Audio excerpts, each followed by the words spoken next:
오늘 히브리서 10장 말씀 보면은 예수님의 역할이 이제 마지막으로 설명이 끝나고 이제 우리의 자세가 10장 19절부터 이제 나오게 됩니다. 그러니까 예수님에 대한 소개가 10장 18절까지 어느 정도 마무리가 됩니다. 그 다음에는 예수님에 대한 소개가 끝나면은 예수님을 믿는 우리의 자세가 10장 19절부터 뒤에 쭉 이어서 나옵니다. 오늘 마지막으로 예수님을 소개하는 것에서 제목이랄까 요약이라 할까 그것은 뭐냐 하면은 예수님이 한 영원한 제사를 드렸다. 자기 자신의 피를 드림으로 한 영원한 제사를 드렸다. 영원히 효력 있는 영원히 우리의 죄를 속해 주시는 그러한 영원한 제사를 드렸다. 그래서 이제 다시는 짐승으로 드리는 그런 제사를 드릴 필요가 없다. 이것이 이제 예수님에 대한 소개의 마지막 부분이었습니다. 자, 처음부터 한번 우리가 한번 돌이켜 한번 쭉 히브리서를 봤던 것을 처음부터 돌이켜 한번 봅시다. 처음에는 천사들하고 비교할 수 있는 대상이 아니다. 그리고 모세와도 비교할 수 없다. 모세는 종으로서 하나님의 나라를 섬겼고 예수님은 하나님의 아들로서 하나님 나라의 주인이신 거죠. 주인으로서 하나님 나라를 다스리시는 분이다. 그 다음에 예수님은 멜기세덱의 반차를 따른 대제사장이다. 영원한 대제사장이다. 그 다음에 나온 게 예수님은 새 언약의 중보자시다. 모세가 언약의 중보자라면 예수님은 새 언약의 중보자시다. 그 다음에 이제 우리가 와서 예수님은 새 언약의 중보자로서 멜기세덱의 반차를 딴 대제사장으로서 영원한 속죄제의 제사를 드렸다. 이렇게 이제 결론이 납니다. 그럼 그 결론은 뭐냐 하면은 이제 우리가 다시는 옛날의 율법에 따른 그런 제사를 드릴 필요가 없다. 이게 이제 결론이죠. 이제 오늘의 내용이 되겠습니다. 이러한 것들에 대해서 대충 무미건조하게 제가 요약을 했습니다만은 그런 예수님의 존재의 의미에 대해서 우리가 한번 깊이 생각을 해야 되는데 누차 말하지만은 제가 이것을 21세기 대한민국에 사는 사람들에게 어떻게 해야 피부에 와닿게 설명할 수 있을까에 대한 많이 힘듦을 느낍니다. 처음 창세기를 생각해 보면 알겠습니다. 오늘 준비한 저의 말씀은 이것을 이해하기 위한 창세기를 한번 돌이켜보자. 어떻게 해서 하나님이 아담의 범죄 이후로 노아를 선택했고 아브라함을 선택했고 모세를 선택해서 하나님의 나라를 세워나가고자 노력했는가에 대해서 기억을 한번 해보자 말이죠. 타락해가지고 하나님이 이 세상을 다 쓸어버리실 때 노아를 남겼고 노아를 통해서 한번 세상을 어떻게 새롭게 해보자 했을 때에 여전히 타락했고 그 중에 이제 아브라함을 붙잡고 세상을 구원해보고자 하셨고 아브라함이 믿음을 보고 아브라함에게 약속을 하셨죠. 아브라함에게 한 약속이 성취가 모세에 와서 이루어지는 듯하게 보였습니다. 모세를 통해서 애굽에서 종살이 하던 민족들을 해방시켜 가지고 새롭게 하나님의 나라를 만들고자 했습니다. 그 하나님의 나라를 만들고자 했을 때에 그 취지가 뭐냐? 아브라함에게서 얘기했죠. 온전한 제사장 된 하나님의 나라를 세워서 세상에 빛이 되게 하시고 온 세상 하나님에게 돌아오게 하기 위한 모델적인 하나님의 나라를 세워보자 하는 거였죠. 그래서 모세를 통하여서 그런 나라를 세우려고 했어요.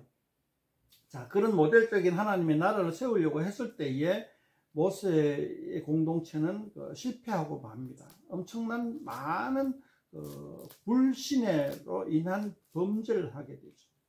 그것의 최종 정점이 우상을 만들어내는 거예요. 송아지 우상을 만들어 가지고 이것이 우리를 구원하는 여호와 하나님이다 라고 했을 때에 하나님과 모세는 노발대발해서 두 돌판을 깨뜨리기까지 하면서 언약을 갱신하기까지 합니다.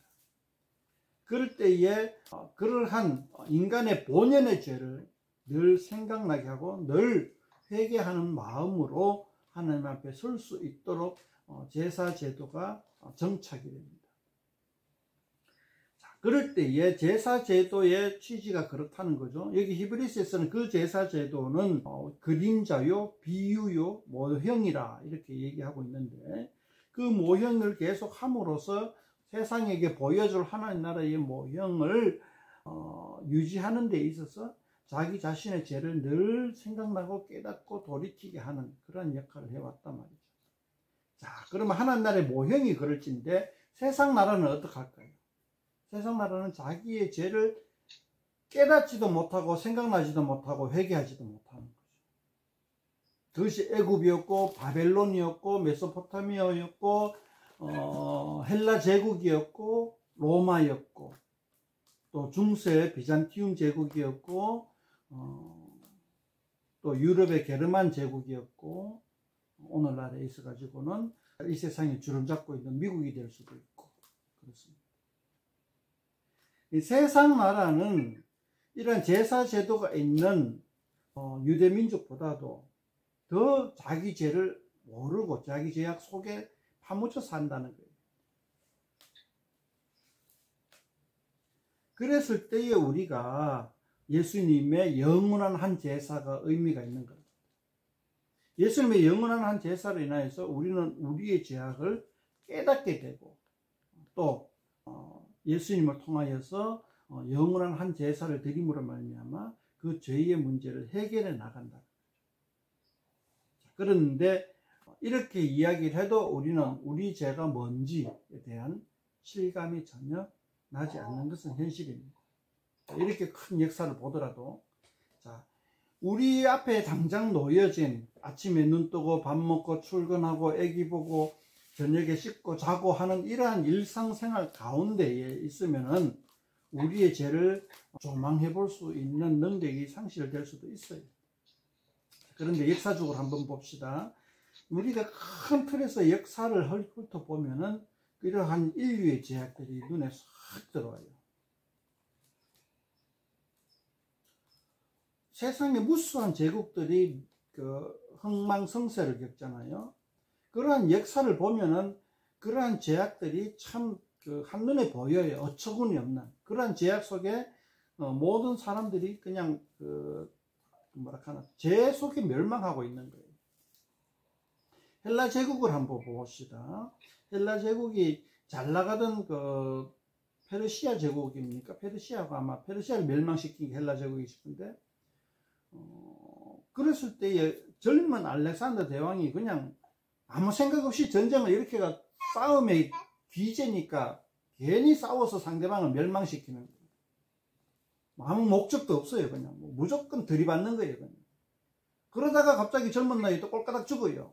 그러니까 그 희야했던 네 장군이 흩어져 가지고 그 네 나라가 또 온 세상을 4등분 해가지고 또 저것끼리 치고받고 싸워요.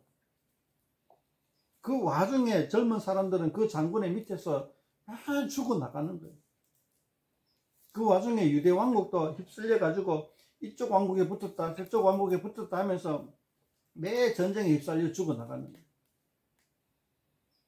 그러다가 또 헬라 제국은 또 로마가 일어나니까는 또 그 네 제국들은 또 싸우다가 또 다 죽어나가고 로마는 또 이슬람 제국과 또 피 터지게 싸워가지고 막 서로 거의 말로 표현하지 못할 정도로 잔인한 모습들을 서로 보이고 십자군 전쟁도 마찬가지죠. 그러다가 근세에 와가지고는 세계 1차 대전, 2차 대전을 통하여서 어마어마한 젊은이들이 살이 찢기고 몸이 찢어져 죽습니다. 자, 이러한 장면들을 볼 때에 과연 우리는 그러한 인류의 큰 죄악 속에서 과연 우리만 따로 나는 깨끗한 사람이요 라고 할 수는 있는가 말이죠. 우리 역시 그런 많은 1, 2차 대전 때에 히틀러와 같은 속성이 우리한테도 있고 또 서로 총칼질을 하면서 히히덕거리던 그때의 병사들의 속성이 여전히 우리 가운데 있는 거죠. 우리 한국을 따지면은 일본 실제 식민지도 마찬가지지만은 남북전쟁, 우리 한국전쟁 때도 마찬가지입니다. 우리는 남한에 소속되니까 북한 공산군에 대해 잔인함에 대해서 얼마든지 이야기할 수 있지만은 북한 주민들은 또 우리 남한의 유엔군에 대해서 잔인함을 얼마든지 이야기할 수 있어요. 유엔군이라 해서 잔인함이 없는 것은 아니었어요.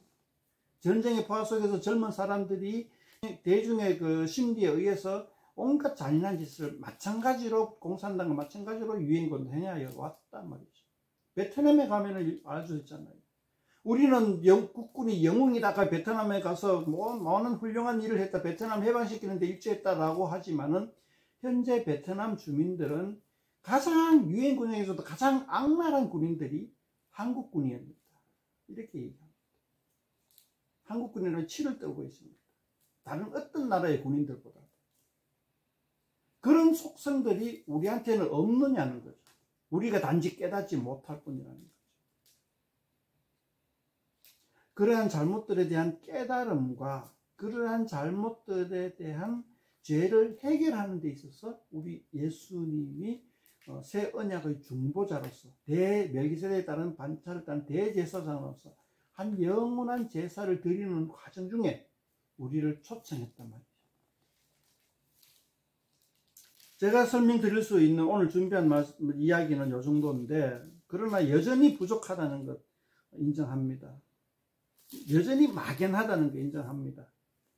그러나 그런 막연함을 이겨내고 우리의 속에 있는 저희의 속성들을 갖다가 깨달아 나가는 데에, 그리고 해결해 나가는 데에 여전히 많은 노력들을 해야 할 줄로 압니다.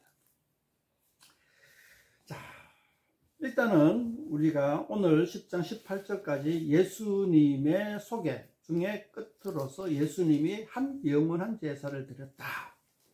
우리의 죄를 속량하기 위해서. 그래서 다시는 제사 드릴 필요가 없다. 이제 모세의 공동체가 세웠던 그 율법에 따른 그 제사를 더 이상 이어나갈 필요가 없다. 이제는 예수 공동체 안에서 예수님의 영원한 제사를 드림으로 말미암아 이제는 모세가 실패했던 그 하나님의 나라를 우리는 예수 그리스도를 중심으로 예수 그리스도를 왕으로 모시고 대제사장으로 모셔서 이제 완전한 하나님의 나라를 세워 나가게 된다. 자, 이래서 이것을 우리가 19절부터 37절까지 믿음으로서 이야기를 하고 있습니다. 자, 오늘 19절부터 쭉 뒤에 13장까지 나가는 내용들에 대해서도 여전히 우리는 좀 이해하려면은 상당한 노력을 기해야 하는데, 결론적으로 말씀드리자면은 그러한 예수님이 만든 새로운 공동체 안에서 우리는 어떤 자세로 살아나가야 하는가에 대한 아주 금과 옥조 같은 말씀들이 있는 거죠. 그런데 우리나라 사람을 위한 자세한 설명은 여전히 생략되어 있습니다. 생략되는 게 아니고 있지 않습니다. 그래서 우리는 이것을 읽을 때에 많이 힘이 될 줄 압니다. 이해하기에. 그러나 문장 하나하나를 보면은 굉장히 좋은 말만 다 있어요. 그런데 통전적으로 읽을 때에 이해하기가 상당히 쉽지 않다는 거죠.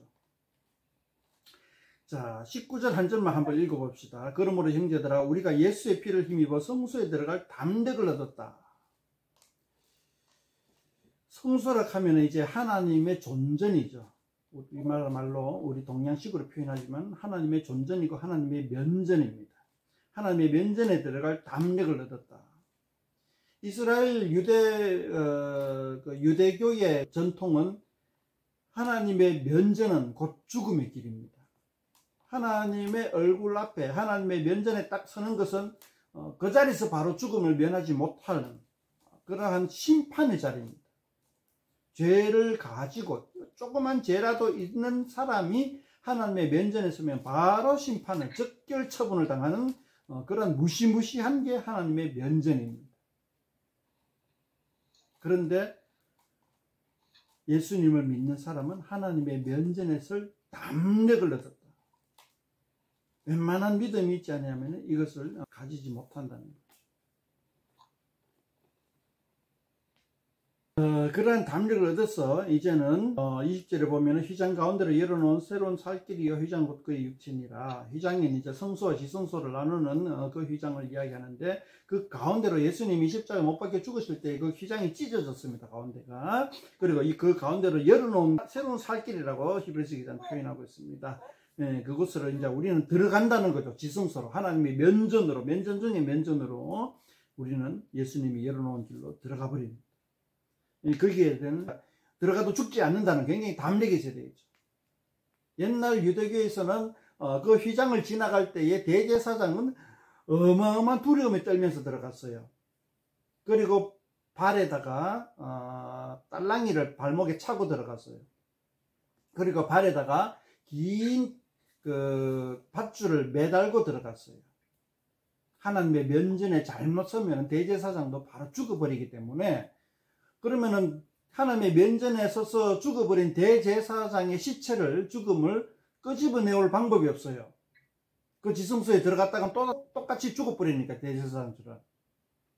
그래서 하나님의 면전에 서서 죽었는 대제사장의 죽음을 끄집어내기 위한 밧줄이 발목에 묶여져 있다는 거죠. 딸랑딸랑 하는 발목에 묶인 딸랑이는 소리가 울리지 않으면 대제사장이 죽었는 표시입니다. 딸랑딸랑하고 움직이면 대제사장이 살아서 계속해서 제사를 드리는 직무를 집행하고 있구나라는 표현입니다. 그 정도로 지성소 안에 들어간 하나님의 면전에 섰는 것이 어마어마하게 두려운 일이죠. 그런데 그러한 두려운 일을 우리 예수님을 믿는 그리스도인들은 담력을 얻어서 믿음으로 하나님 앞에 나아가는 겁니다. 22절에 봅시다. 우리가 마음의 뿌림을 받아 악한 양심으로부터 벗어나고 몸은 맑은 물로 씻음을 받았으니 참 마음과 온전한 믿음으로 하나님께 나아가자. 참 좋은 말씀인데 우리는 이게 우리 삶 속에 실질적으로 와닿지는 않죠. 그냥 그저 좋은 말이구나 이렇게 보이는 거죠. 지금부터 13장까지 내용은 예수님을 믿는 사람들의 실천적인 내용이고 자세인가 하는 것을 우리가 알고 계속해서 읽어나가면 좋겠습니다. 23절부터 25절은 참 우리가 암송도 하고 유명한 구절인데 한번 읽어볼게요. 또 약속하신 이는 믿으시니 우리가 믿는 도리의 소망을 움직이지 말며 굳게 잡고 서로 돌아보아 사랑과 선행을 경계하며 모이기를 피하는 어떤 사람들 습관같이 하지 말고 오직 그날이 가까운 볼수록 더욱 그리하자. 요게 이 말씀이 하나님 나라의 백성들의 그 실질적인 삶의 패턴이 됩니다. 자주 모이라 말이죠. 서로 돌아봐 사랑과 선행을 경계하는 말이죠. 네, 그리고 믿음을 굳게 잡고 있으라 말이죠. 네. 자주 모이고 사랑과 선행을 경계하고 하는 것이 영원한 하나님의 나라의 삶의 패턴이다. 이렇게 이해하면 좋겠습니다. 그 외에도 삶의 패턴이 쭉 나옵니다. 삶의 자세가.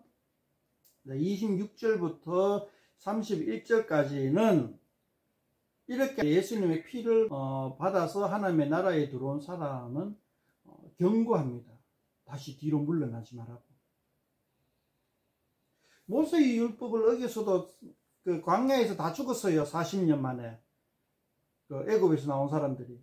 지진이 나서 땅속에 갇혀 있기도 하고, 하나님의 불이 나와서 화재로 죽기도 하고, 또 동족 간에 사형의 집행을 해가지고 동족의 손에 죽기도 하고, 뭐 다양하게 다 해서 다 죽어버렸어요. 메추라기 만날 의심하면서 메추라기 만날을 먹다 목에 걸려가 질식해서 죽기도 하고, 별 희한한 이유로 다 죽어버렸어요. 모세의 율법을 지키지 못하였어도 그런 식으로 비참하게 죽었는데, 예수님의 피를 믿다가 배신하면은 과연 그것이 얼마나 무서운 일이겠느냐라는 게 26절에서 31절의 말씀입니다. 그리고 32절부터 39절의 말씀이 너무나 좀 우리에게도 황당하다 해야 될까, 기이하다 해야 될까, 이해하지 못한다 해야 될까 말씀이 나오는데, 갑자기 뜬금없이 32절에 보면은 핍박이 나옵니다. 전날에 너희가 빛을 받은 후에 고난의 큰 싸움을 견뎌낸 것을 생각하라. 빛을 받은 후라카는 것은 예수님의 피를 받았다. 그리고 하나님의 나라에 들어갔다. 예수를 믿는 믿음을 가졌다. 성령을 받았다. 이런 것을 이제 빛을 받은 후에 빛을 받았다. 이렇게 표현하고 있죠. 빛을 받은 후에 고난의 큰 싸움을 견뎌낸 것을 알아. 예수님을 믿고 난 다음에 바로 핍박이 왔다라는 거죠. 예, 그리고 33절, 34절을 보면 계속해서 핍박이 나옵니다. 자, 예수 공동체에서 예수님을 믿고 우리의 모든 죄가 속량이 되고 하나님의 나라가 섰으면은 꽃길만 걸어야 될 텐데 그게 전혀 아니고 뜬금없이 큰 핍박과 괴로움과 고난이 있더라는 거죠. 자, 여기서 이제 우리의 상식과 완전히 벗어나는 일이 벌어지고 또 예수님을 믿기 이전에 유대교인들의 상식과도 완전히 벗어나는 일이 생깁니다. 우리 상식은 예수님을 믿으면은 그때부터 온갖 귀신의 재앙에서 벗어나게 될 것이고 하늘의 축복이 있을 것이다. 건강의 축복, 재물의 축복, 자녀의 축복, 뭐 기타 등등의 축복이 재물, 운 뭐 이런 것들이 터질 것이다 라고 생각을 하는데 그게 아니고 또 유대교인들은 하나님을 잘 섬기면 모세 율법을 잘 지키면은 로마 제국으로부터 벗어나고 독립국가를 이루고 강력한 솔로몬 제국과 같은 제국을 형성할 것이다 라는 유대교인들의 희망과는 전혀 다르게 예수님의 피로 이루신 하나님의 나라는 핍박 가운데 고난 가운데 역경 가운데 살아가는 세상이 펼쳐진다는 거죠. 그러면 도대체 하나님의 나라는 목적은 무엇이고 왜 있으며 하나님의 나라의 백성들에게 해줄 수 있는 것이 무엇이냐라는 질문을 우리는 할 수 있어요. 그런데 이 히브리서 독자들은 그 질문을 안 해요. 알게 있기 때문에. 그래서 제가 여기서 말씀드리고 싶은 거는 그거예요. 우리는 여러 가지 오복이나 이런 복들을 바라고 예수님을 믿고 교회에 나오는 수 있는지 모르지만은 성경에서는 그렇게 이야기하고 있지 않습니다. 성경에서 하나님의 나라에서는 죄가 없다는 거예요. 범죄하지 않는다는 거예요. 고난이 없는 게 아니라 죄가 없다는 거예요. 요즘 마이클 샌델식으로 얘기하자면은 정의로운 나라가 된다는 거예요. 고난이 없는 것이 아니라 정의로운 나라, 불의가 없는 거예요. 불의를 당할지언정 불의를 행하지는 않는 나라. 그게 하나님의 나라예요. 나중에 예수님이 재림하시고 궁극적으로 승리한 하나님의 나라에서는 불의도 당하지 않아요. 그러나 이 과도기적 과정에 있는 천년왕국 과정에 있는 이 하나님의 나라는 불의를 당할지언정 불의가 없는 나라를 얘기하고 있어요. 그것이 이제 32절에서 39절 사이의 말씀을 이해하는 그 키다 말이죠. 그래서 이제 뜬금없이 뭐 키도 없이 그냥 바로 얘기합니다. 고난을 신나게 받을 거다. 그러나 그래도 담대하라. 그래도 인내하라. 그래도 믿음을 가지고 소망을 가지고 끝까지 뒤로 물러나지 마라. 이렇게 얘기하는 것이 32절에서 39절 사이의 말씀입니다. 자, 다시 한번 요약하자면은, 오늘 10장을 요약하자면은, 예수님이 영원히 우리의 죄를 속량할 수 있는 단 한 번의 제사를 드림으로써 우리는 이제 다시 제사 같은 것을 드릴 필요 없이 우리는 하나님의 나라를 죄 없이, 죄와 상관없이 정의로운 나라를 세워 나간다, 이루어 나간다, 나가자. 그런 내용이 히브리서 10장의 내용이 되겠습니다.